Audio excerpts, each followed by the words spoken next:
নমস্কার, আপনারা দেখছেন ওঙ্কার বাংলা। আপনাদের সঙ্গে রয়েছে আমি সৌমি। নজর রাখবো গুরুত্বপূর্ণ খবরের দিকে। রথযাত্রার শুভ এবং পূর্ণ তিথিতে সুষ্ঠুভাবে সম্পন্ন হলো বেলগাছিয়া সাধারণ দুর্গোৎসব পুজো কমিটি 2026-এর খুঁটি পুজো। বৈদিক মন্ত্রোচ্চারণ এবং ধর্মীয় আচার অনুষ্ঠানের মধ্য দিয়ে এইবারে দুর্গোৎসবের আনুষ্ঠানিক সূচনা হয়। পুজো উদ্যোক্তারা জানিয়েছেন, থিমের জৌলুসের ভিড়ে কোথাও যেন দুর্গাপুজোর ভক্তি এবং ঐতিহ্য হারিয়ে যাচ্ছে। তাই এবার শুভ শক্তির আহ্বানে মা এবার সনাতনী রূপে। এই ভাবনাকে সামনে রেখে সাবেকিয়ানা ও বাঙালির চিরাচরিত দুর্গাপুজোর আবহ ফিরিয়ে আনাই তাদের মূল লক্ষ্য। এখন থেকে জোর কদমে শুরু হবে মণ্ডপ নির্মাণ এবং পুজোর প্রস্তুতির কাজ।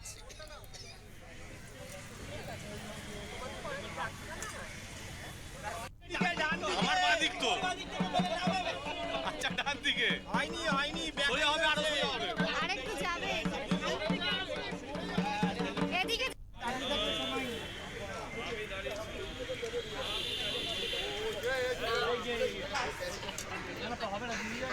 গ্যাসের যারা করে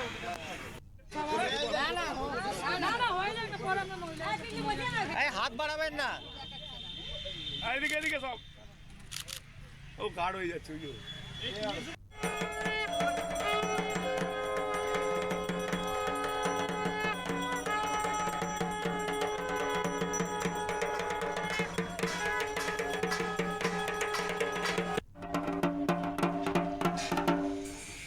এবার সনাতনী হিন্দু কোনো মন্দিরের আদলে বেলগাছিয়া সাধারণ সাজতে চলেছে। আমরা আশা রাখবো যে পাড়ার সকলের এই পুজো পছন্দ হবে। সর্বোপরি মায়ের আশীর্বাদ আমরা আলোকপ্রাপ্ত হব। আড়ম্বর ছেড়ে আপনার সংস্কৃতির দিকে এবং ঐতিহ্যের দিকে মনে আড়ম্বর দেখুন, মানুষ না থাকলে সে আড়ম্বরের কোনো মূল্য থাকে না। মানুষের সংযোজনই আড়ম্বর বাড়ে বা কমে এবং সেটা ডিফাইন্ড হয়। আমাদের এই পুজোতে পাড়ার লোকেদের যোগদান প্রভূত অংশে কমে গেছিল।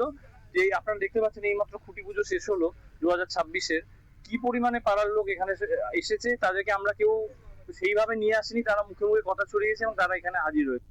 ঘরের মেয়েকে ঘরে অভ্যর্থনা গেল মা। আমরা দুর্গা পুজোতে মা উমা বাড়ি ফিরছে, এটাই আমরা শিখে এসেছি। কিন্তু এই প্রতিযোগিতা, পুরস্কার, থিম এর দৌড়ে কোথাও না কোথাও পুজোর যে মাদকতা, পুজোর যে সবাইকে নিয়ে ঐক্যবদ্ধভাবে যে পুজোটা করার যে উৎসাহটা, সেটা কোথাও না কোথাও হারিয়ে যাচ্ছে। আর তার থেকেও বড় কথা হয়ে যাচ্ছে, পুজোর একটা কিছু বিশেষ রীতিনীতি থাকে, সেই রীতিনীতিটা পালনের প্রতি গাফিলতি কোনো না কোনোভাবে সব জায়গাতেই চোখে পড়া যায়। হ্যাঁ, তা এই থেকে ভক্তির থেকে কোথাও আড়ম্বরটা বেশি হয়ে যাচ্ছিল কি? ওটা তো অবশ্যই। তাই জন্য আমাদের এবার একটাই প্রচেষ্টা, উৎসবে না, মাতৃ আরাধনায় আমরা পাড়ার পুজো পাড়াকে ফিরিয়ে দিতে চাই।